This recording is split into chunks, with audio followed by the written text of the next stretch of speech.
por estar con nosotros. Y bonjour y good morning to everybody. Thank you very much for being with us. And I let you in excellent, Los dejo en Samuel, excelentes manos, who is en going las to manos de moderate, Samuel, quien va a moderar this session. esta sesión para ustedes. Well, nothing else to add. No queda mucho I más am por just, agregar.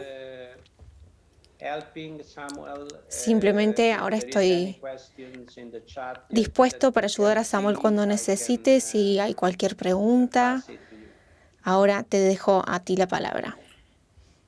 Muchas gracias, Roberto. Thank you all for being here. Voy a hablar la mayoría del tiempo en castellano, para variar, que siempre me toca hablar en otro idioma. Aprovechamos que el evento originalmente era radicado físicamente en un lindo país de habla hispana y por eso vamos a seguir con ese idioma, aunque entre los ponentes vamos a ser 3 hispanohablantes, ¿no? En algún momento podré usar algún otro idioma para referirme o responder a las preguntas o a las intervenciones de algunos de mis colegas. Bien, gracias a todos y a todas por estar aquí. Para mí es un honor cada vez que me pide la OIT que colabore.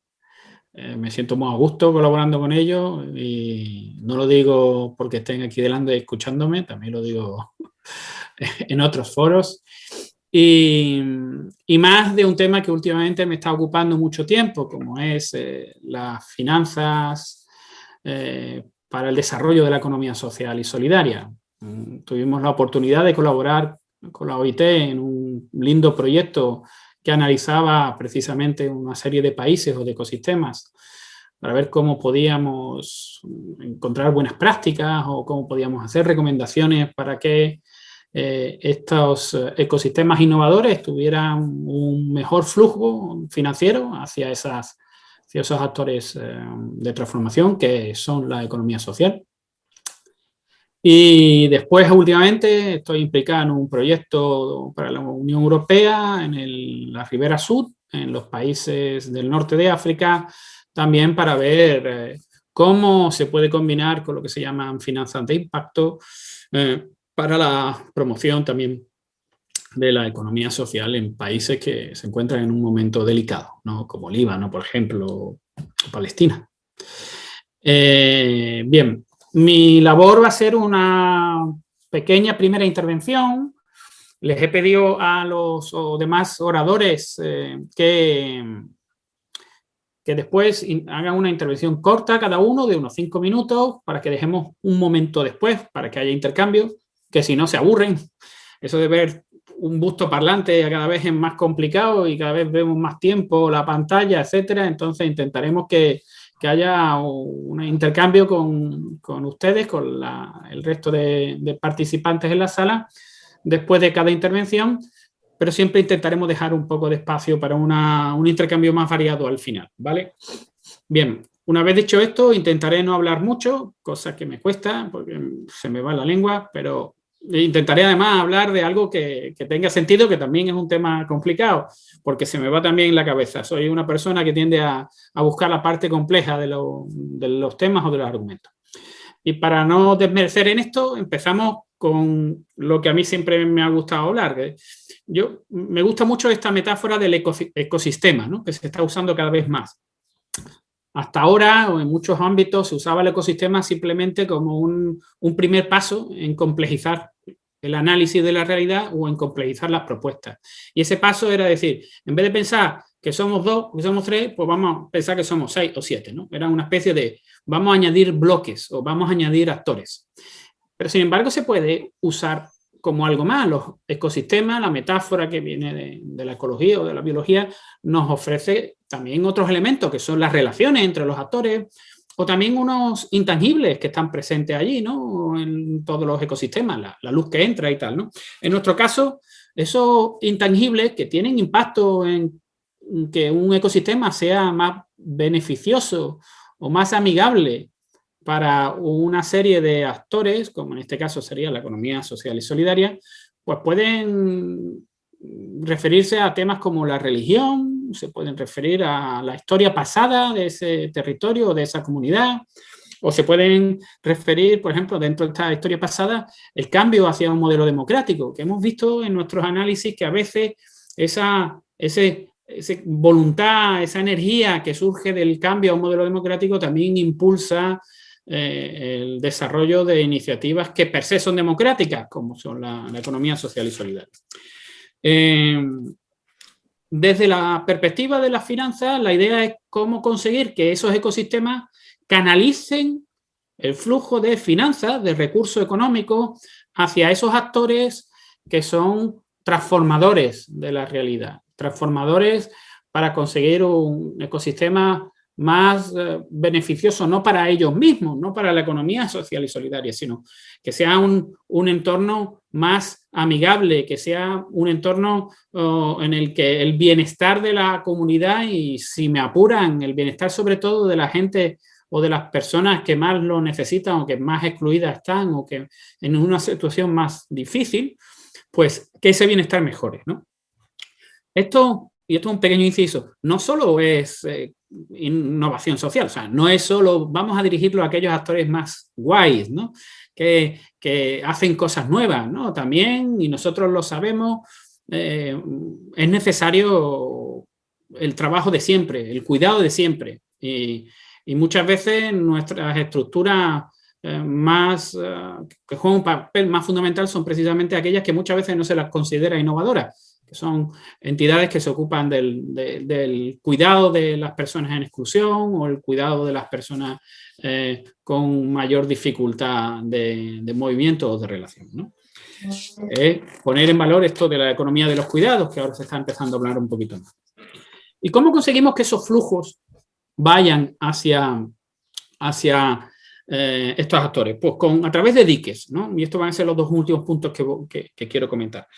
Los diques pueden ser diques fuertes y lo construyen los actores que tienen más fuerza, por ejemplo, lo público.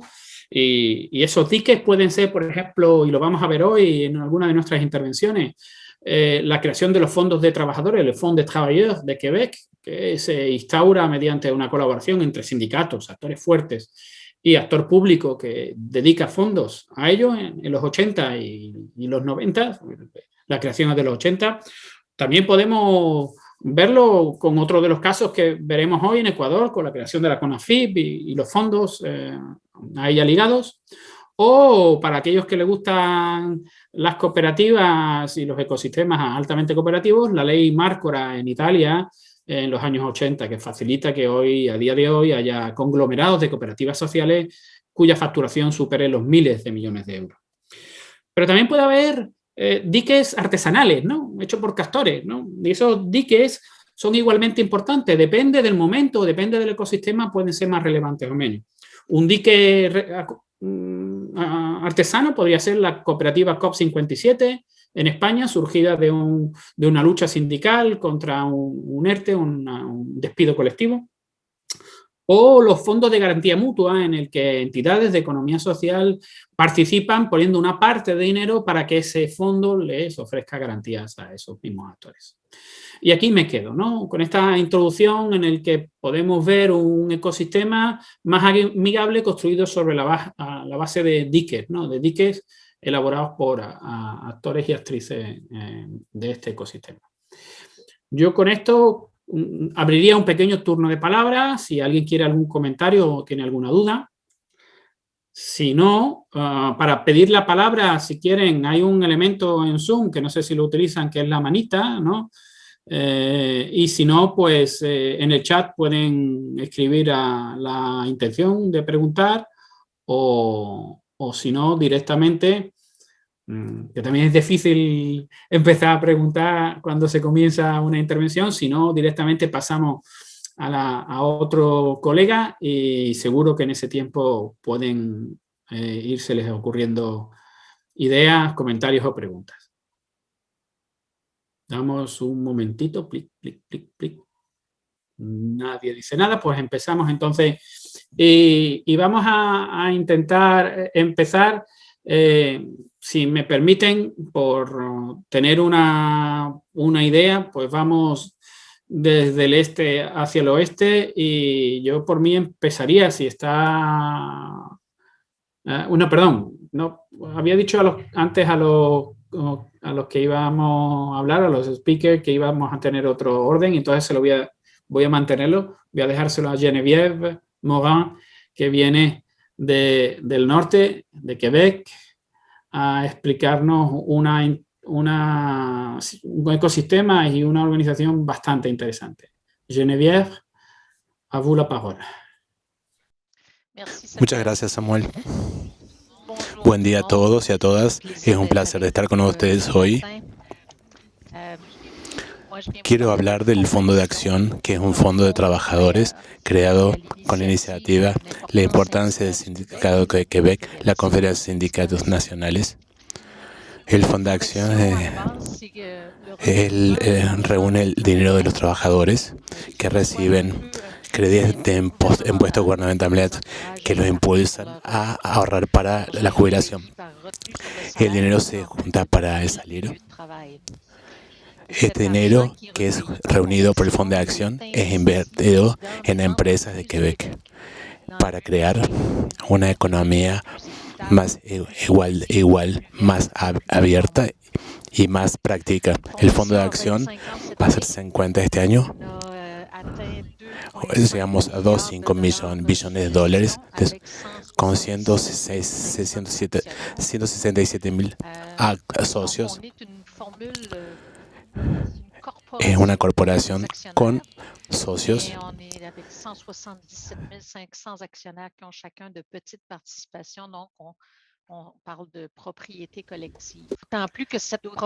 Esta propiedad colectiva está unida, tiene el vínculo con la confederación, con el sindicato. La CNCS tiene miembros de consejo de organización, tiene el papel del accionario de referencia. Es esencial también en toda la parte para sacar los fondos. La gente no puede vender acciones, no puede vender fondos de acciones. Una red tiene responsables de fondos de acción que hacen la promoción ante sus colegas de la importancia de ahorrar para la jubilación. Esos fondos de acciones, entonces, es una herramienta importante para la democratización de ahorro para la jubilación.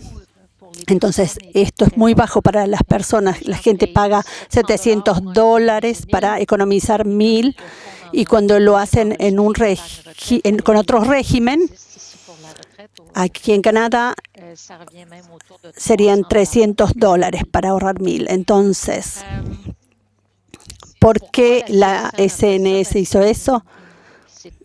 Es una herramienta y creó varias de estas. Creó una herramienta que sirve para transformar la economía.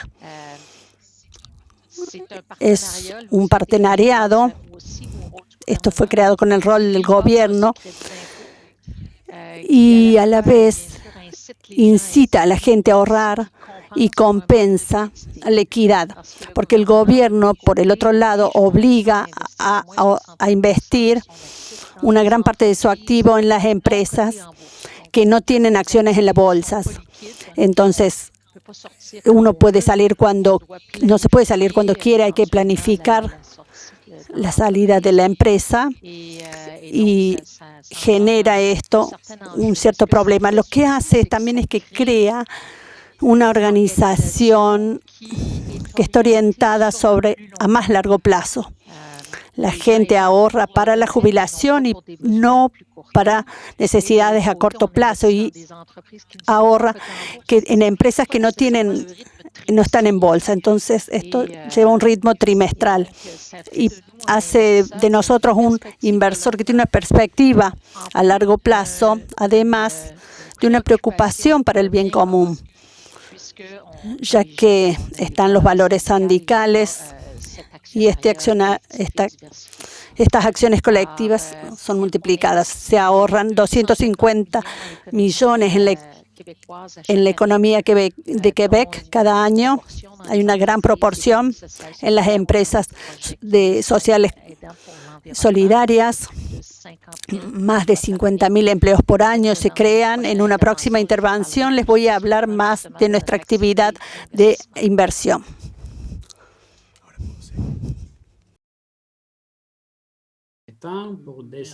Muchísimas gracias. Sí, muy buena su intervención. Luego les voy a pedir algo. Si hay alguien que quisiera agregar algo. Mais je laisse la parole pour des secondes, pour d'autres mots, s'il y a quelqu'un qui veut. No hay nadie que quiera preguntar o intervenir. En ese caso, a mí me gustaría que, y bueno, lo voy a decir en francés para que Geneviève me entienda directamente. Pido disculpas a los Entiendo un poco en español. ¿Entiende? Okay. Bon, en tout cas, je vais le faire comme ça. Fondaction, c'est le nom des fonds travailleurs au Québec, mais vous avez été aussi fondamental dans la création d'un écosystème depuis les années 90, quand les chantiers de l'économie sociale ont commencé, quand d'autres initiatives ont commencé. Je voudrais savoir votre opinion, votre avis sur les rôles que Fondation a, ou que vous expliquez dans des mots, sur les rôles que vous avez eus dans la création de ces écosystèmes financiers, parce qu'il est un écosystème intéressant au Québec. Ouais. Et si vous pouvez dire aussi la relation avec cet réseau des acteurs qui sont partout le Québec, parce qu'ici, on parle d'une province qui est très large, avec une population qui n'est pas très large. Bon, c'est pour le Canada, es muy importante, mais pour les pays. ¿De acuerdo? ¿Vous avez entendu, Geneviève? ¿Oyeron todos? La Fundación contribuyó al desarrollo de la economía en la participación y la democratización, y también en la economía social es bastante importante. Entonces, le deuxième investissement qu'on a fait était dans une coopérative de travailleurs. Et à l'époque, c'était intéressant parce que les gens de l'autorité des marchés financiers qui nous vérifiaient nous a dit, mais à l'époque, c'était intéressant parce que les gens de l'autorité des marchés financiers qui nous vérifiaient nous a dit, mais ce n'est pas une entreprise, vous avez investi dans une coopérative, Entonces, no pas dans une entreprise, vous êtes censé tuvimos la oportunidad de trabajar con otro fondo de trabajadores y con una sociedad del gobierno del Quebec que estableció una forma federal de colocación. Et de l'appui du gouvernement fédéral par une subvention à la mise en place d'un outil extraordinaire qui s'appelle la fiducie du chantier de l'économie sociale. Cette fiducie-là, elle offre des financements qui sont un peu l'équivalent du capital action des Se hace un préstamo a 15 años sin ningún reembolso de capitales, solamente con la parte de interés, se paga la parte de intereses con el RINDE. Entonces, lo que se hace posible porque esta estructura, esta visión a más largo plazo, esta preocupación de crédito colectiva, eso permite el financiamiento de cientos de millares de empresas en todas partes en Quebec. El creador de esto es la economía social. Hay organizaciones en cada una de las regiones de Quebec. Del lado del Fondo de Acción se creó un TIC que es Filacción, que hace inversiones mucho más chicas, fondos de acción de cerca de $500,000. Entonces, cuando estamos en economía social solidaria, es muy elevados los montos para necesidades de algunas de estas empresas. Entonces, para permitir el nacimiento y el desarrollo de un ecosistema, se puso en marcha FinAcción, que también ofrece sistemas de acción y de préstamo. Se desarrolló en Quebec estas diferentes herramientas que se complementan y se hace en forma consciente. Nos juntamos, dijeron, bueno, vos trabajás esto, vos haces esto, se estructura. Y efectivamente tuvo éxito, y a esto se agregan organizaciones que intervienen como apoyan y dan consejo, una organización que se llama MCE Consejo, que también fue creada por la Confederación de Sindicatos Nacionales y es un partenario, un asociado privilegiado. Ellos ayudaron a las empresas a hacer su plan y acompañaron a las empresas en momentos especiales de su vida. Gracias, Geneviève. Yo cada vez que escucho la experiencia de Quebec, tengo un gran cariño al país, a Canadá, y cada vez que escucho la experiencia, no sé, le veo cosas nuevas.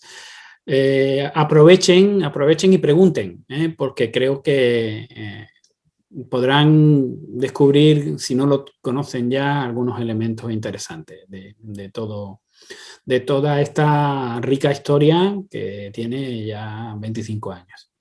De todas maneras, ahora vamos a dar el salto y del rico norte nos vamos al lindo sur, que también es rico, pero también por otras cosas, ¿no? Y vamos a ver una intervención del profesor Gabriel Suárez, que nos comentaba que nos iba a hablar de la articulación en los territorios y de algún par de temas interesantes que yo creo que podrá darle complejidad, como decía yo al principio, a este discurso que estamos iniciando sobre las finanzas y la economía social y solidaria. Usted, profesor, Bueno, gracias, Samuel. Buen día a todas, a todos. En primer lugar, agradecer a la ADEC y a la OIT. Lo veo al amigo Di Meglio. Muchas gracias por la invitación. A mi pertenencia de la red ETE, y voy a tratar de hablar desde mi pertenencia institucional, que es la Universidad Nacional de Villa María. Entonces, mi reflexión no va a ser en clave de caso, pero sí me parece que voy a tratar de hablar en términos de algunos elementos para reflexionar sobre los territorios, la economía social y los ecosistemas de financiamiento. Primero voy a tomar tu metáfora, Manuel, de dique. Me pareció bien interesante la idea de dique artesanal o de un dique más robusto, ¿sí? Voy a agregar un elemento que me parece que puede ser interesante, sobre todo pensando en el caso argentino, ¿sí?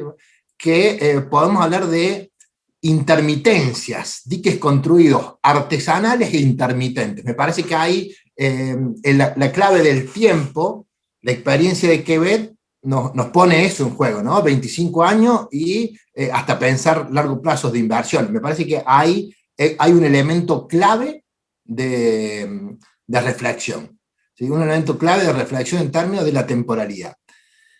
Nosotros también vamos a aportar un elemento que nos parece importante para mirar las dos caras, del oferente y del demandante de finanzas, ¿sí?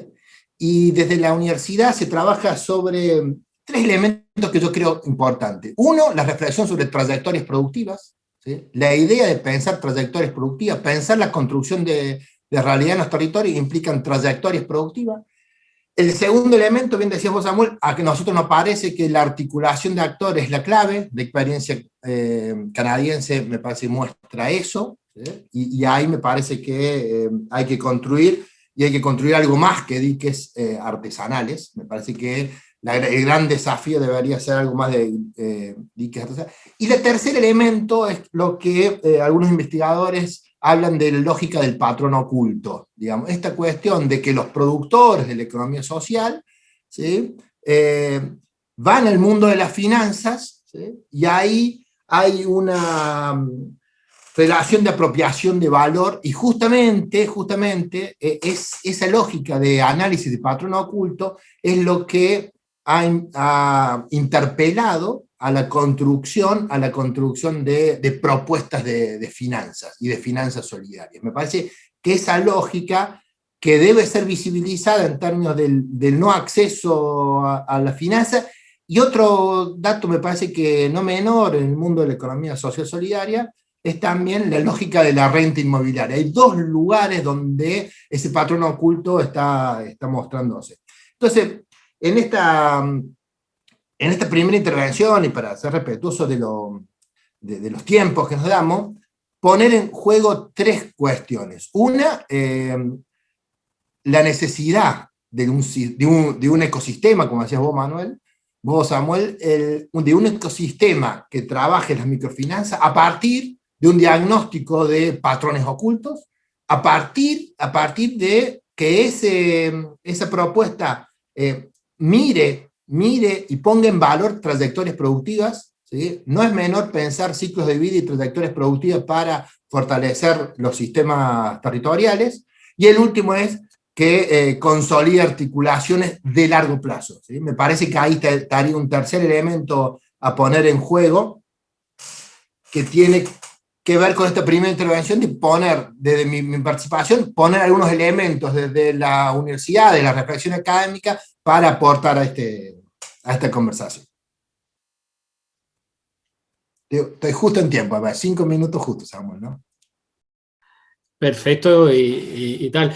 Yo, como intuyo que nuestros participantes siguen siendo muy tímidos o tímidas, y bueno, seguiré haciendo preguntas y comentarios a los ponentes, porque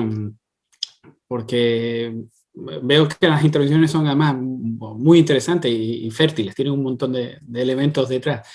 Y yo casi, a lo mejor no es un tema de contenido, pero sí de forma.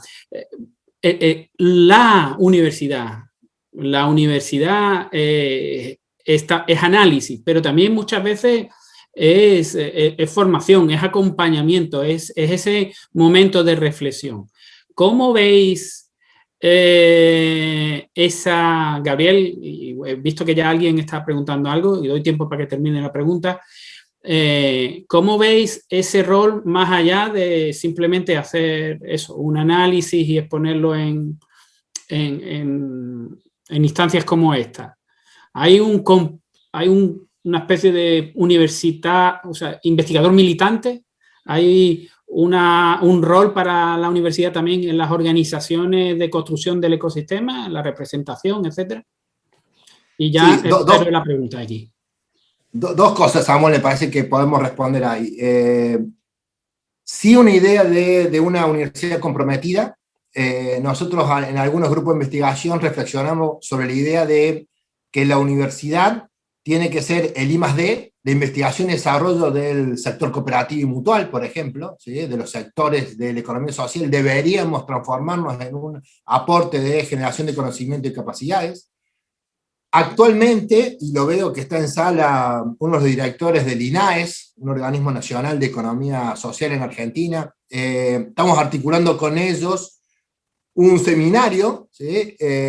Justamente un seminario de cooperativismo y mutualismo a escala territorial, para pensar procesos territoriales, y ese para nosotros es un lugar de encuentro. Me parece que la universidad ahí puede aportar en términos de las vinculaciones. Muchos se reconocen, ¿sí? Conocen a otro que trabaja, pero no han nunca interactuado. Y lo que hacemos nosotros es juntar a cuatro protagonistas del cooperativismo y mutualismo, a que conversen y hagan esto, lo que estamos haciendo ahora, cuenten su experiencia. Me parece que el rol de la universidad tiene que ver con hacer los primeros vínculos, acercar, y sí comprometerse en la generación de conocimiento y circulación de información. Perfecto, perfecto.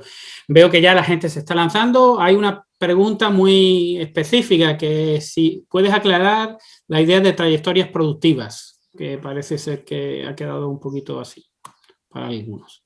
Claro, María, me parece que ahí es central. esta idea de la intermitencia y esta idea de por qué me surge justamente, porque y también hay que pensar en la Argentina, donde estoy hablando desde la Argentina, de qué región de la Argentina, una región de la Argentina con muchas pymes, con muchas pequeñas y medianas empresas, con mucha trayectoria productiva, ¿sí? Y que justamente el acompañamiento de un sistema en microfinanzas debe reconocer fuertemente las trayectorias para dar los saltos de productividad. Entonces, uno pensaría que un sistema, o un buen dique, en términos de estudio Samuel, un buen dique debería identificar trayectorias para ser fortalecida. Entonces, la idea de la historia en los territorios, la historia de la producción, es clave, sin desconocer de la necesidad de la generación permanente de nuevas ideas y de nuevas propuestas, pero me parece que sistemas productivos como el argentino, con gran trayectoria de familias y de pymes, de años produciendo, me parece que es uno de los elementos a tener en cuenta para diseñar un buen dique. Bien. Perfecto, por ahí veo que hay otras dos preguntas que no sé si están específicamente dirigidas al profesor, una en inglés y otra de Anita, y después otra de Gustavo en español. Nazun, wow, ya estamos teniendo un montón de preguntas. Como veo que de aquí me van a permitir que algunas veces haga intervenciones. Veo que la que más dirigida va a Gabriel, me parece, es esta de los territorios, cómo lograr que los territorios puedan multiplicar ciclos de reinversión de ahorros locales, regionales, en clave de sus propios procesos de desarrollo. Respondemos esta, pasamos a la siguiente intervención e intentamos responder en ese momento el resto de preguntas que son un poco más generales. Si le parece. Gabriel, si puedes responder tú a esta. Dale, no va a ser fácil, pero bueno, intentaremos. En los otros días, en uno de los paneles que comentamos, justamente hacemos un análisis. En Argentina el sistema cooperativo mutual tiene el 3% solamente el sistema financiero.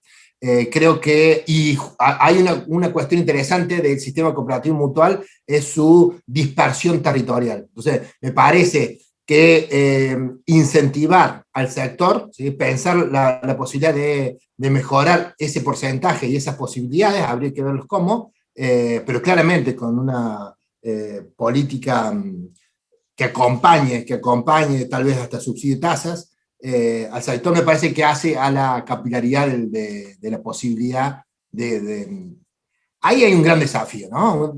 ¿Cómo captar el ahorro local para que no se vaya a los grandes centros urbanos? En Argentina eso es un desafío tremendo, porque justamente nuestro sistema financiero lo que implica es una gran concentración en 8 o 10 bancos en el sistema argentino, y no tenemos otros grandes diques, digamos. El sistema cooperativo mutual sería el más fuerte en este sentido, pero también con la participación minoritaria. Me parece que ahí hay una construcción o un desafío de construcción. Muy bien, profesor. Yo me permitiría añadir, porque precisamente ahora que estamos haciendo el análisis de los países Líbano a Marruecos, es uno de los elementos que ha surgido. Este análisis que estamos haciendo es un análisis desde la perspectiva de inversores, ¿vale? Desde la perspectiva de lo que se llama Impact Investment. Y hay uno de los elementos que más problemático es lo que en inglés se denomina el deal flow, ¿no? El flujo ¿cómo diríamos deal? El flujo de negocios o de tratos que se pueden ejecutar por parte de los inversores. Ese concepto de conseguir que haya un flujo de posibilidades de inversión para los inversores que sean lo suficientemente relevantes, o sea, lo suficientemente sostenibles, de calidad, etcétera, etcétera, en el fondo es resultado de muchos otros elementos, ¿no? Hay que ver el problema del riesgo, y ahí tendremos, por ejemplo, los fondos de garantía, de que hablará Javier después. Hay que ver también el problema de los otros actores de apoyo. Por ponerlo claramente, si yo monto una cooperativa y para hacer mis impuestos no hay nadie que me ayude pagando una cuota pequeña, porque tengo que ir a un especialista que me haga los impuestos, y que esos impuestos pues son más complicados que para otra cooperativa, que para una empresa o una pyme normal. Entonces necesito también esos sistemas de apoyo. Y después necesitamos también que no haya diques malos o reglamentarios, por ejemplo, que no haya problemas de canalización de fondos hacia, por ejemplo, emprendimiento de carácter no lucrativo, que en algunos casos sí lo hay, ¿no? Como mostraba Genevieve al principio, decía, no puedes invertir en una entidad que no sea una empresa, porque pensaban que las cooperativas no lo eran. No estoy diciendo que las cooperativas sean sin ánimo de lucro, pero había un dique que no era regulatorio, pero era de otro tipo. Entonces, hay muchos elementos y claro, son preguntas tan complejas que... Pero bueno, no me enrollo más, vamos a pasar a Indiritu, vamos a irnos ya al salto a otro continente, a un continente maravilloso, un continente que últimamente cada vez me implica más, África. Viene además de un... voy a empezar a hablar en inglés, con su permiso, pido disculpas a los intérpretes. And then into English, this is a wonderful continent. Continente maravilloso, Kenia. Nunca estuve allí, es un país muy maravilloso y muchas veces apareció ese lugar cuando yo estudiaba y era una fuente de inspiración también en cuanto a las grandes buenas prácticas. Para mí es un placer tener a un disertante desde ese país tan maravilloso. Le doy la palabra a usted. Ndiritu Muriti. Espero haber pronunciado bien su nombre. Bienvenido. Gracias y buenas tardes desde Muniqui, desde el centro mismo de Kenia. Lo que me gustaría contribuir, Samuel, a esta discusión en términos de los ecosistemas que puedan financiar innovaciones. Creo que en general en Kenia se trata más de una cuestión de dinero. Como pueden ya ustedes saber, el 75% de los préstamos bancarios o generados por el sector bancario están utilizando plataformas móviles. Y esto permite no solamente estos grandes movimientos bancarios, sino que también los pequeños prestamistas puedan adquirir a sus préstamos accediendo a estas billeteras electrónicas o estas otras formas electrónicas de acceder a financiación, simplemente utilizando su teléfono. Y esto, muy impresionantemente, ha logrado aumentar el alcance a financiación y la penetración de los servicios de financiación. También si pensamos en los recientes asuntos que han surgido con el COVID-19, todas las transacciones que han sido necesarias en este momento, que se han generado desde el comercio electrónico, han modificado mucho este contexto. Creo que lo que se puede ofrecer es esta posibilidad de utilizar el dinero móvil y poder realizar pagos. Hay ahora una gama mucho más amplia de servicios financieros que podemos usar también desde estas plataformas. Por supuesto, también hay sistemas tradicionales y ciertas constituciones que ayudan que todo esto mejore, que todo esto funcione. Distintas oficinas, etcétera, que nos ayudan a hacer estas transacciones en tiempo real. Incluso también esto ha permitido distintas cosas. Y yo diría que hoy mismo, tal vez tanto como un 40 o 50% por las transacciones económicas se están haciendo con dinero móvil. Creo que el ecosistema que rodea todo esto ha demostrado ser de hecho muy útil. y con muchos actores con quienes hemos hablado y compartido discusiones, como por ejemplo con Carolina, que hablábamos de la cuestión de solidaridad de las cooperativas. A mi entender, y desde el punto de vista de Kenia, las cooperativas se forman alrededor de una unión común. Cuando hablamos de un entorno similar donde compartimos productos similares, en esos casos la solidaridad trabaja en forma de bonos comunes.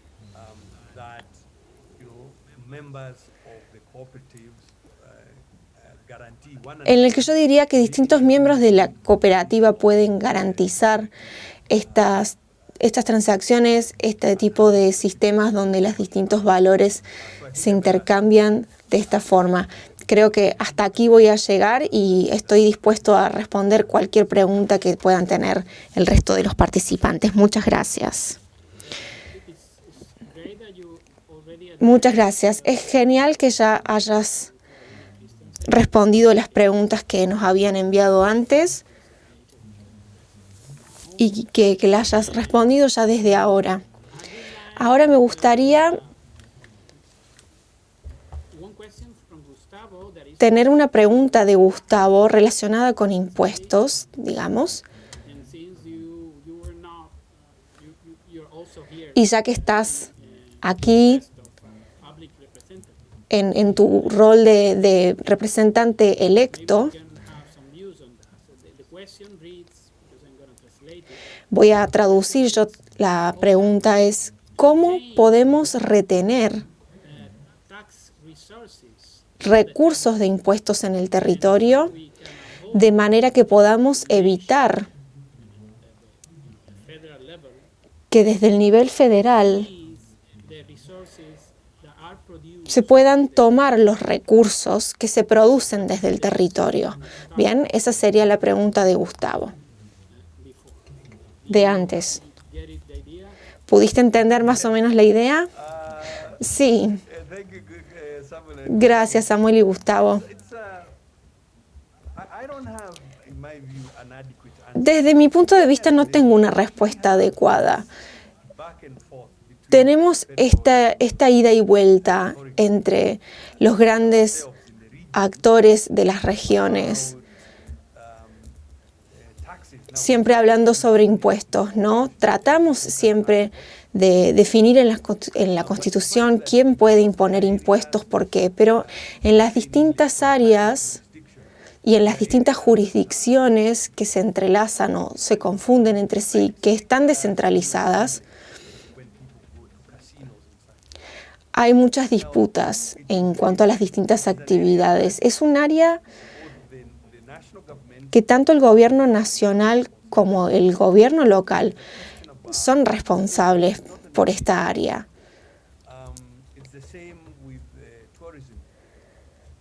Es lo mismo que sucede con nuestro régimen, porque en el caso de la salud pública, por ejemplo, en las funciones del Consejo, todos los que regulan las funciones del mercado de alimentos, no sé exactamente, Gustavo, qué respuesta darte, excepto que se debe continuar negociando el tema de los impuestos, porque para los gobiernos locales que tienen que proveer tanto recursos como servicios y la forma en que los gobiernos nacionales intervienen en la recaudación y en el manejo de estos recursos. Por supuesto que también las transacciones móviles, ¿sabes?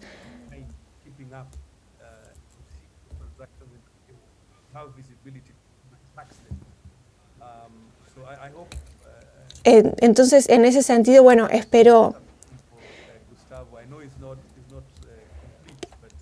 si bien sé que mi respuesta no es completa, espero haberte ayudado. Sí, muchas veces las respuestas van a ser así. Gracias a Dios, a veces no tenemos todas las respuestas. pero sí también te quiero hacer otra pregunta luego porque está dirigida específicamente a vos. Podemos responderla rápidamente y luego continuar. Entonces voy a leerla porque está en inglés. No sé si ya tuviste la oportunidad de leerla. Se trata de la tasa de impuestos típica en las transacciones móviles y cómo se puede utilizar el recurso de los consumidores en la generación de estas deudas.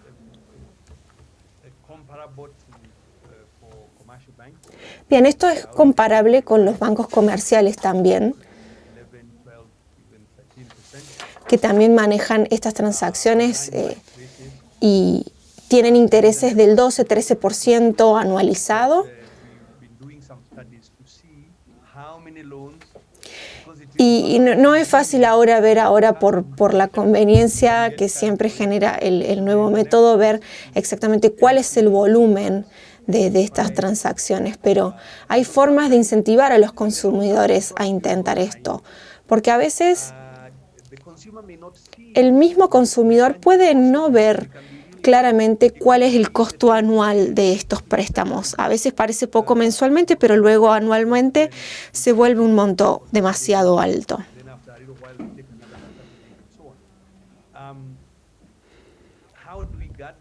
Entonces, ¿cómo hacemos para que el consumidor no adquiera deudas excesivas?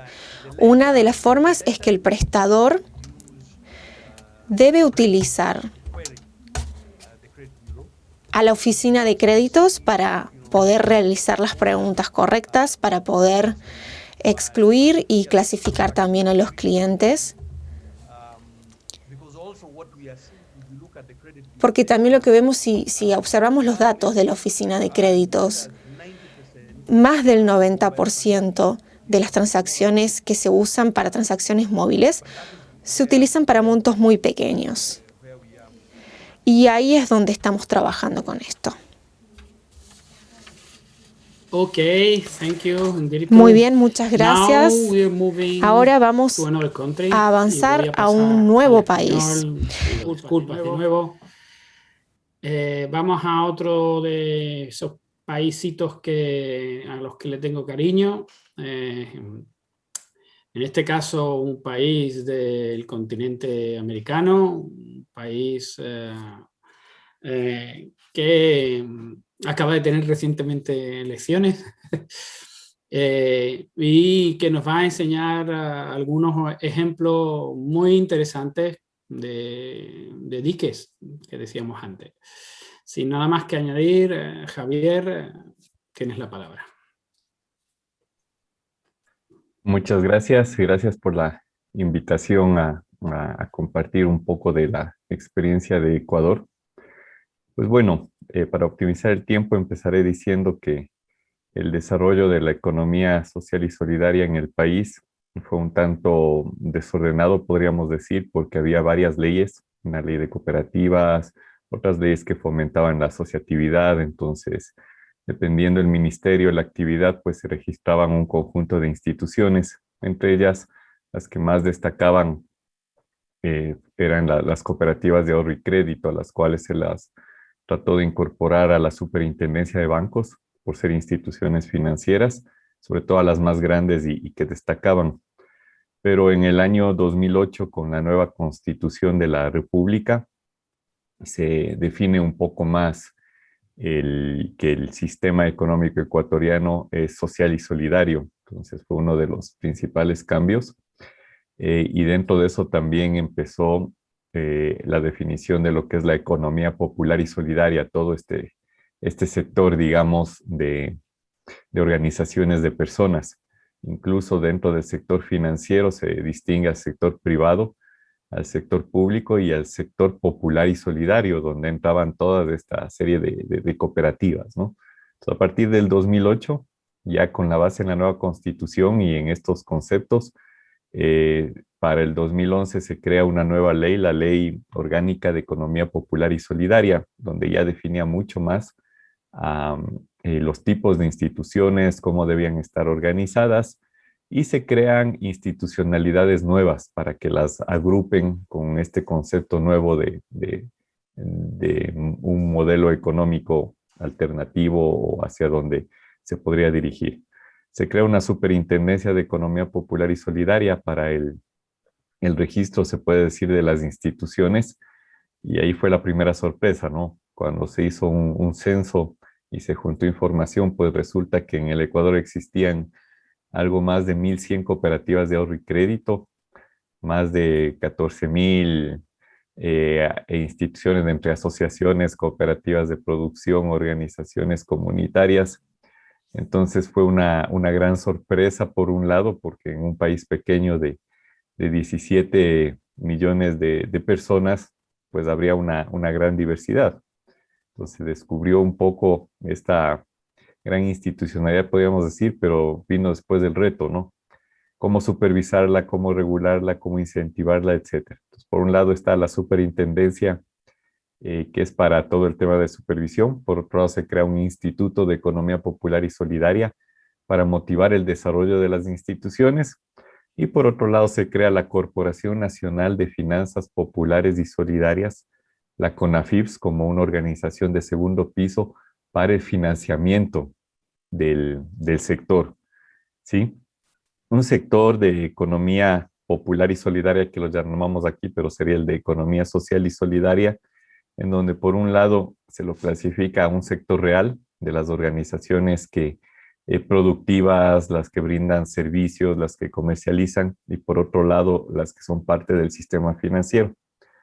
Sobre estas últimas del sector financiero, pues realmente son fuertes aquí en Ecuador, representan ya casi cerca del 25% del sistema financiero total del país, ¿sí? Y aproximadamente la tercera parte de lo que es el sector financiero privado, es decir, de los bancos. Y lo que ocurre es que en los últimos años, que ya se tiene estadísticas de seguimiento, de monitoreo, pues las cooperativas de ahorro y crédito crecen más que lo que crece el sector bancario, que es una gran interrogante, sobre todo en los bancos, ¿no? Que instituciones muy fuertes que invierten mucho en publicidad, que tienen toda la tecnología, ahora la digitalización, mientras hay una dispersión de cooperativas que, bueno, de las 1.100 que eran originalmente, ahora son 525, porque ha habido un proceso de consolidación, diríamos. No todas estaban bien, obviamente, porque no tenían supervisión, ¿sí?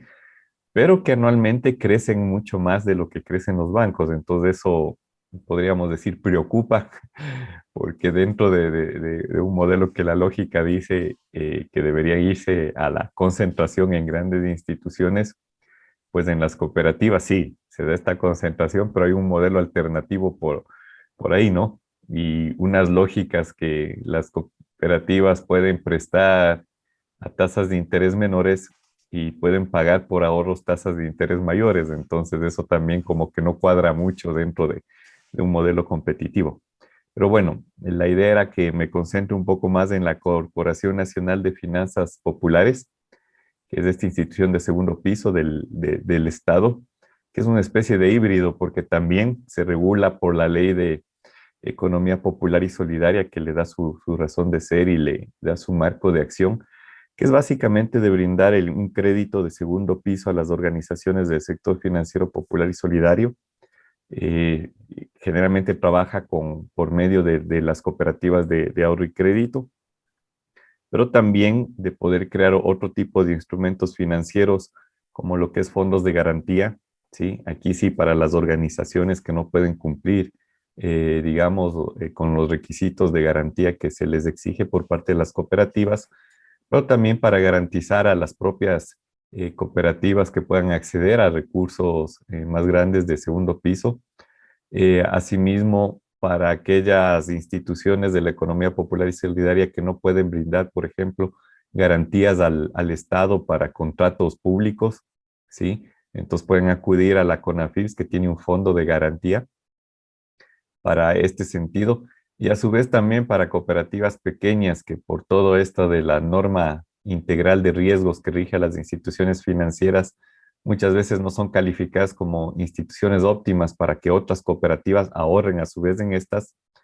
y les brinda una garantía adicional a CONAFIS, decir, no, su dinero va a estar seguro si invierten en las propias cooperativas, ¿no? Porque toda institución financiera tiene una calificación de riesgos, entonces la superintendencia mismo les objeta si están invirtiendo en instituciones que no tienen calificación AAA, pero aquí la CONAFIS dice, bueno, hay cooperativas que no son AAA, pero yo pongo una garantía adicional para que las propias cooperativas depositen el dinero, perdón, en las cooperativas, ¿no?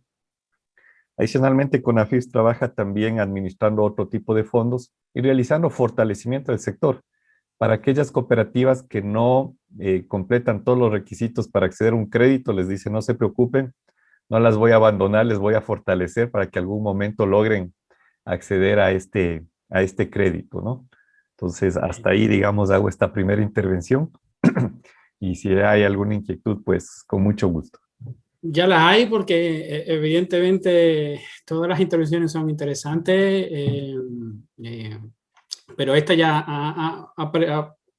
ha sugerido una pregunta por parte de nuestra querida Anita Morín, que va además muy en línea con algo que ya estamos haciendo. Javier, la pregunta era, ¿cómo sistematizar esas experiencias y cómo garantizar una cooperación sur-sur para que otros países aprendan esa buena experiencia? Por ejemplo, de Ecuador. Sí, justamente hay varios esfuerzos de sistematización. Yo creo que se está produciendo a nivel país mucha reflexión sobre el tema. Sí, y sobre todo también para ver qué se ha hecho bien y también qué se ha hecho mal, porque les comentaba que de 1.100 cooperativas de ahorro y crédito ahora hay 525, ¿no? Entonces ahí también se puede identificar que si bien la falta de regulación ayudó a una proliferación, no siempre fueron instituciones que cumplieron varios estándares, ¿no? Pero como modelo, yo creo que es exitoso porque es una alternativa amplia para lo que es una parte de la población económicamente activa que no está empleada por el sector privado, ya vemos que es el que más genera empleo, y que también hay otros factores, otra información que uno puede cruzar. O sea, en reportes a nivel de Latinoamérica surge que Ecuador es uno de los países que más emprendimiento hay. ¿Sí? Entonces muchos dicen, bueno, ¿y por qué?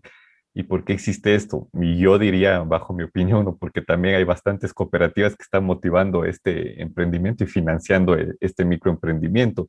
Claro. Sí, entonces uno puede ir cruzando igualmente cuando se habla de desarrollo rural y por qué los bancos no crecen a tal ritmo. Hay que ver dónde están las cooperativas. Generalmente están en localidades más rurales donde no existen otras instituciones. Entonces están abarcando esa población que bajo los términos ahora formales no está incluida financieramente. No utilizo yo el término bancarizado porque aquí me escuchan y mis colegas me pueden criticar porque aquí dicen cooperativizados en ciertos sectores. Entonces debemos también irnos acoplando.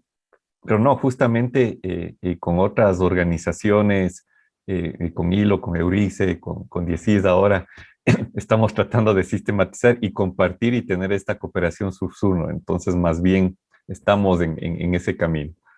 Sí, hacemos un poco de publicidad. De hecho, el caso que está presentando Javier forma parte de un documento que publicó la OIT sobre mecanismos financieros y ecosistemas innovadores de economía social y solidaria. Y se puede acceder desde la página de la OIT. Después intentaremos poner, si no, aquí el enlace, y estamos preparando un caso más específico en detalle que surge de ahí. Y en relación con lo que preguntaba Anita, mi experiencia les puedo decir que es muy gratificante. En el trabajo este que les comentaba anteriormente, en África del Norte, hemos introducido un caso de unas prácticas, específicamente esto que viene del sur, y es un caso que se recibe con mucho interés porque precisamente hay muchos elementos del contexto que se ven como compartidos, ¿no? No es fácil poner como ejemplo un caso de un país rico o de una zona rica como el norte de Italia o como el Reino Unido y tal, que es lo que se tienden a poner en muchos casos, y sin embargo, si ponemos un caso que viene de Ecuador, que tiene unos indicadores macroeconómicos o una situación de informalidad en algunos casos, etcétera, similar a otros contextos, pues se recibe con mucho interés y además yo diría que la posibilidad de aprendizaje se incrementa. Bueno, hay una serie de preguntas que han quedado todavía sin respuestas, pero yo había dicho a los ponentes que iban a tener una segunda intervención. Yo no lo voy a hacer por ahora, me quedaré para responder, pero empezamos de nuevo con esta pequeña ronda para que lo que se ha quedado en el tintero lo puedan abordar. Y empezamos de nuevo con Geneviève. Geneviève, on commence avec vous. Si vous avez quelque chose à ajouter, Bonjour. Merci. à vous la parole. Merci, Samuel. Gracias, Samuel. Je voulais peut-être prendre cette partie pour aller un peu plus dans l'investissement, ce que nous faisons comme type d'investissement. D'abord, dire qu'avant d'investir dans toute entreprise, nous faisons un diagnostic de performance globale. Donc, nous regardons comment cette entreprise se compare en matière de pratiques environnementales, sociales, de gouvernance, comment elle se compare avec les autres. Nos permite asegurarnos que se respeten los umbrales de resultados si trabajamos con un sector forestal. Estos bosques tienen que ser regenerados, estas preocupaciones, y también tener mejoras posibles durante la duración de la inversión. Usamos una estrategia sostenible, privilegiamos las empresas que tienen impactos sociales, ambientales. Cuando en el 96 se creó el Fondo de Acción, era para crear un fondo de acción sostenible, y esto era para evitar financiar las empresas que contaminen o empresas que sean malos empleadores, y rápidamente encontramos que no alcanzaba y quisimos tener en cuenta a otras empresas, y esto es para hacer que cuando hay una inversión, el impacto de esta inversión, cuando se toma el total en términos ambientales, sociales, etcétera, y económico, esto sea positivo para la sociedad. Es importante como desarrollo y nos permitió ponernos a trabajar en algunas problemáticas, pero ahora estamos llevando esto más lejos una vez que sabemos cuáles son los impactos. Bueno, quiero ir a buscarlos, ir a buscar a esos impactos. Entonces empezamos esto con la lucha contra el cambio climático. Dijimos, bueno, si quiero trabajar y ayudar a financiar los proyectos que son más útiles para la lucha contra el cambio climático, ¿en qué sectores son, cuáles son las empresas que lo realizan? Y eran empresas que no necesitaban ese dinero. Y les decíamos, pero es interesante lo que hacen, querríamos desplegarlo más de otra forma. Y cada vez se buscaban impactos. Entonces, hay tres grandes temas que se privilegian. Es el cambio climático, lo agroalimentario sostenible y las comunidades sostenibles. Esto es con fondos de empresas que existen, pero también trabajamos para crear cosas que son necesarias. Hablamos de la economía social, un montaje de lo que los gobiernos hacen, pero también creamos, por ejemplo, para ser propietarios de tierras agrícolas, para evitar que la especulación de tierras agrícolas, quisimos asegurarnos que un fiduci no pueda venderlos y para que estas empresas no sean propietarias. Y pusimos en marcha un programa para favorecer el abordaje.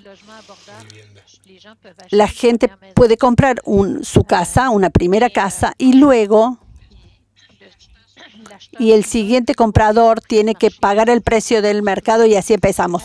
Con la Federación de Cooperativas de Viviendas de Quebec trabajamos en un programa que permite que una parte de la propiedad que sigue siendo colectiva, entonces que eventualmente la economía de 25-30% que está en origen siga manteniéndose a través de los distintos compradores. Junto con el gobierno del Quebec lo hicimos para reducir el nivel de riesgos y permitir una expansión más rápida. Se toman impactos, soluciones, nos decimos, bueno, el objetivo es lo que tendría que existir, lo que tiene que ser financiado, y pensamos en cómo hacer esta financiación trabajando sobre la relación entre el rinde y el riesgo y yendo a ver a los actores del medio para asumir una parte del riesgo.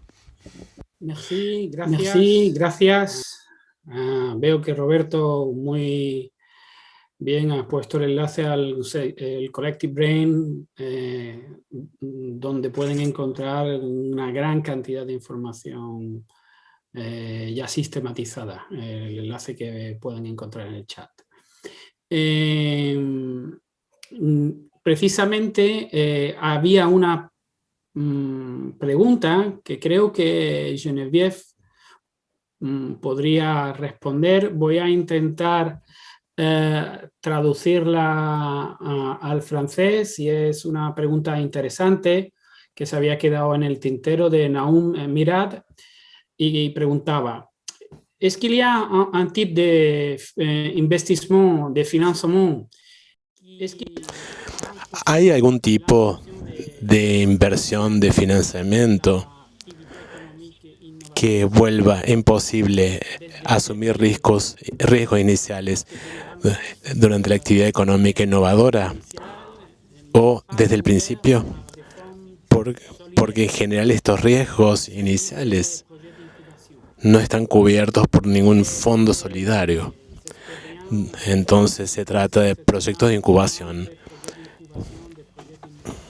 Si tienen experiencias o tienen información de proyectos de incubación, de innovación en la economía social y solidaria.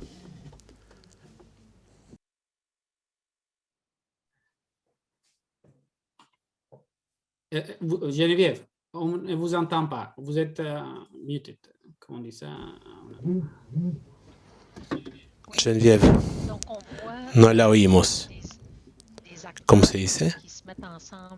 Sordina. Sí. Entonces vemos actores que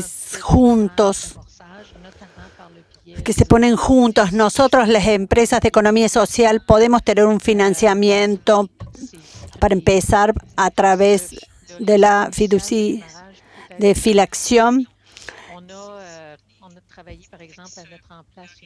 El riesgo inicial de inicio, trabajamos para poner en marcha una cooperativa solidaria, de solidaridad, para retomar diarios regionales y asegurarse de tener la información a las regiones. Hicimos un trabajo para buscar el dinero, para buscar un fondo que permita asumir una parte de los riesgos de las comunidades, con la colaboración de la cooperativa, pero también del gobierno de Quebec, que se comprometió a hacer algo con la suma que se reunió. Existen formas de financiamiento. Hablé del proyecto con la Federación de Quebec. Es una iniciativa, es una innovación, porque es algo. Veíamos el problema y no llegábamos a la buena fórmula, a reunir los buenos actores alrededor de la mesa para tener éxito. Entonces, hay que trabajar con organismos que tienen que tener una cierta paciencia, que tienen que tener un cierto tamaño, que pueden absorber los riesgos y permitir este tipo de financiamiento. De emprendimientos innovadores son muy interesantes. Hay cada vez más experiencias de incubación pública y privada. Me vienen a la cabeza, por ejemplo, la BEST en Túnez o la Escuela de Economía Social y Solidaria en Andalucía. Y juegan un papel clave también en lo que decía antes del deal flow, ¿no? Es decir, los inversores muchas veces no tienen la capacidad de encontrar a quién, en dónde invertir el mejor negocio, y aquí juegan un papel. Antes hablaba de diques, bueno, aquí también sería no solo los diques, sino esos canales, construir una especie de riachuelo que una un gran río con otro río, ¿no? Ahí los incubadores o las incubadoras juegan un papel, tanto los públicos o privados. Sería necesario de todas maneras que fueran también actores de economía social y solidaria. Es decir, la experiencia nos muestra que no solo es suficiente conocer tu métier, tu profesión, ser un buen incubador, o ser un buen banquero, o ser un buen financiador, sino que es importante que uno esté, digamos, empapado de los principios y valores, no solo por una cuestión ética, sino por una cuestión de comprensión del objeto al que te dedicas, del sujeto con el que estás interlocutando, ¿no?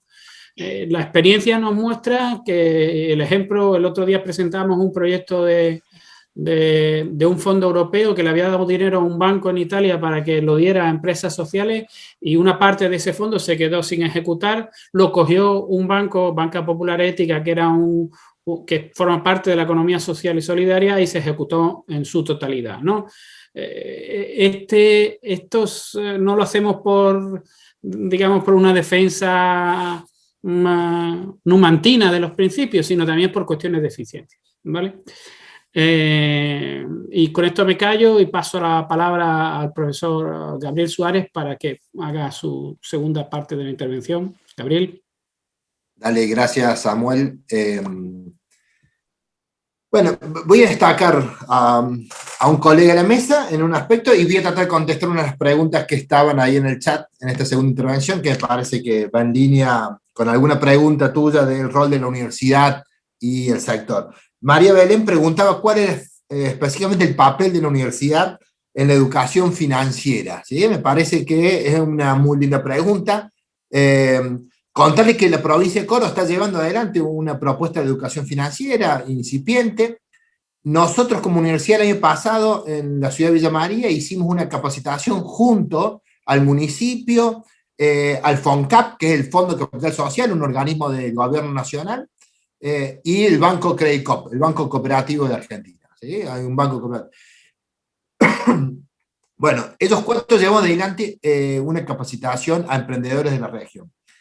Sin lugar a dudas, para contestar a María Belén, estamos haciendo acciones puntuales. Acá falta transversalizar la cuestión, ¿sí? Me parece que hay que lograr una educación financiera que empiece en el secundario, ¿sí? Que empiece en el secundario, en la educación media, y que la universidad lo tome también como un aspecto a reflexionar. Entonces me parece que hay acciones puntuales. La buena noticia es que está en agenda, el tema. La no tan buena noticia es que siguen siendo acciones puntuales y no hay algo integral y transversal. Esa es una punta. Y la otra, yo había dicho que había 3 elementos que deberíamos considerar: trayectorias productivas, articulación de actores y la lógica del patrón oculto. Me parece que Diritiu puso en agenda otro elemento que nosotros lo venimos trabajando o incipientemente se empieza a ver, que es la producción y circulación de datos, el mundo de la producción y circulación de datos, específicamente el crédito en la era digital. Me parece que es un punto tremendo para seguir reflexionando, porque hay una agregación de valor en términos de producción y circulación de datos, quién produce el dato, quién se queda con el dato y los comportamientos. Y también puede haber, hay que mirarlo, porque puede haber una lógica del patrón oculto ahí adentro, que en vez de aportarle al sector, puede hacerle que el sector se vea con una situación de apropiación de algún valor generado. Pero me parece que es un tema que no lo podemos dejar de poner en la agenda central, así que agradezco a Dimitriu que lo puso en una centralidad importante. Me encanta, Gabriel, que apuntes este tema, porque uno de los elementos que ahora son centrales en el desarrollo económico es precisamente esto de la economía digital o la centralidad de los datos en la economía actual. Les cuento dos pequeñas anécdotas mientras pasamos al siguiente ponente.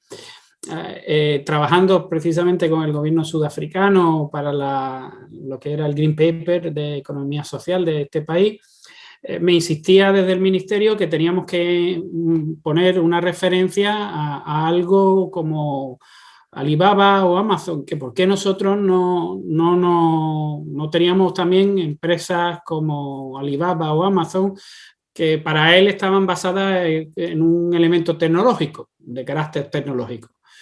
Y bien, el problema no es el elemento tecnológico aquí, el problema es que se compite en desigualdad de condiciones, porque las rondas de financiación a las que accede Amazon o Alibaba son tan increíblemente bestiales, precisamente porque van a poder tener una posición monopolística y esa posición monopolística va a poder darle los intereses que está buscando ese inversor. Y una intervención de economía social y solidaria, primero, no va a acceder a esa ronda, no, ni siquiera pública o privada, y segundo, no puede devolver esos tipos de interés a esos inversores. Y por último, evidentemente, no se puede comportar de manera monopolística, agresiva, incluso con problemas de evasión fiscal, etcétera, etcétera, que son la base del modelo de esta supuesta nueva economía. Entonces, ahí hay un tema interesante. También decirles que en Quebec hay una organización que se llama el TIES que está abordando precisamente esto de la ownership, la propiedad de los datos, ¿no? Desde la perspectiva de la economía social y solidaria. Se llama TIES, que es un organismo de transferencia de conocimiento, ¿no? Y afortunadamente ya tenemos actores que abordan esta problemática desde la economía social y solidaria. Ahora pasamos de nuevo, por si quiere hacer una segunda intervención, nuestro colega de Kenia. Now we go, in case he wants to make an intervention, a second intervention, Mr. Ndiritu from Kenya. Because I think most of the questions have been already addressed, if I recall it properly. In case you feel that something hasn't been addressed, then we can go back and you can point it out in the chat. Ndiritu, are you there? If not, we can move to Javier. Si no, pasamos a Javier. 1, 3, 4. Ok. Venga, Javier, si no, te damos la palabra a ti para tu segunda intervención. Sí, gracias. Solamente mirando un poco las preguntas, quería enfatizar en dos temas, ¿no? Uno, me parece interesante que hay una pregunta sobre estos ciclos de ahorro, cómo mantener el ahorro en las localidades, ¿no? Pues yo diría que aquí en Ecuador el fenómeno cooperativo ha logrado eso, porque cuando uno analiza de dónde se fondean las cooperativas, básicamente de ahorro, no tienen mucho acceso a financiamiento internacional como lo que son las instituciones de microfinanza, ni más bien la CONAFIBS ha podido ser una línea de financiamiento porque los recursos locales en muchos casos no bastan para la demanda de crédito, ¿no? Y como les comentaba, o sea, a nivel de tasas de interés son muy competitivas las cooperativas. Sabemos que Ecuador es un país dolarizado y que una cooperativa por un depósito a plazo fijo te puede pagar el 9% anual, ¿no? Entonces es realmente una muy buena tasa, nosotros los últimos años hemos tenido prácticamente inflación de cero o ha sido el 0.4%. Entonces, para una persona ahorrar en una cooperativa en dólares sin tener una inflación, pues resulta bastante bueno. Entonces, por eso también las cooperativas han logrado su crecimiento y capitalización y hacer recircular el dinero en las localidades, ¿no? Y otra puntualización nada más sobre la CONAFIBS, esta organización creada para hacer el segundo piso, una organización estatal. Yo diría que uno de los factores de éxito que ha tenido y ha podido desarrollar otros productos con éxito, como lo que es el Fondo de Garantías que mencioné o el apoyo al fortalecimiento de las organizaciones, es que tiene una autonomía y una autonomía de que se autofinancia con los propios recursos que genera. Es decir, el Estado le dio una asignación inicial de varios fondos que había de fomento del microcrédito, fomento de microempresarios que estaban por ahí, pues los juntó y dijo, creemos esta institución que los administre. Y en base al excedente, al buen manejo, porque tiene una morosidad, digamos, casi de 0%, logra administrar estos recursos y autofinanciar el fondo de garantía, autofinanciar el fortalecimiento a las organizaciones sin requerir más dinero del Estado, ¿no? Más bien ha sido visto con buenos ojos y en los últimos años organismos multilaterales le están dando también financiamiento adicional en base a este buen desempeño. Entonces, si bien es una institución pública, mantiene una autonomía porque ha funcionado bien, ¿no es cierto? Esa es la base de todo, es de eso, porque está funcionando bastante bien con su diversidad de productos, entonces viene creciendo y atendiendo al sector. Entonces es una institución que cuenta con el respaldo de las cooperativas, de la economía popular y solidaria, y en base a eso también ha sido como una imagen para el gobierno muy positiva. Ahora en Ecuador estamos justamente con un cambio de gobierno, ha sido una tendencia un poco más derechista, podríamos decir, o más conservadora, pero como lo están observando al sector, ven en CONAFIBS que ha sido una muy buena iniciativa dentro de todo lo que ha pasado y más bien van a seguir fomentando su accionar, ¿no? Que eso es positivo para mantener el desarrollo del modelo. Eso nada más de mi parte.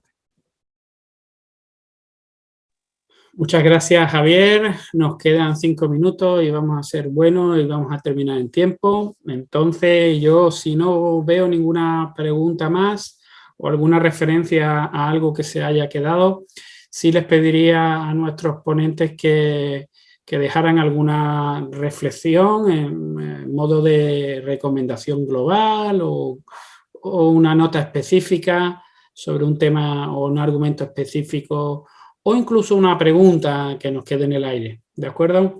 Y empezamos de nuevo por Montréal, por Québec. Geneviève, si vous voulez nous donner votre avis sur cela.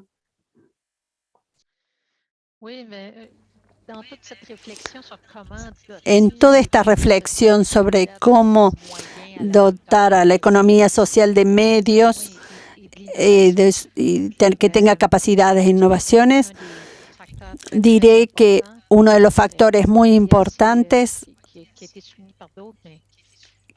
que es esta verdadera noción de que hay varios actores. El gobierno es uno, los sindicatos son otro, el fondo de inversión,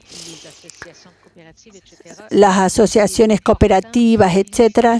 Y es importante que cada uno use estos vehículos en función de su propia naturaleza, pero que usen el hecho que las naturalezas son distintas para crear una combinación que convenga a nuestro proyecto. Pienso que el financiamiento mixto es realmente la vía del futuro. Y sobre esto que quería terminar. Muchas gracias por esta mañana. Gracias. Muchas gracias, Geneviève. Bien, ahora, Gabriel, si nos quieres dar una última reflexión.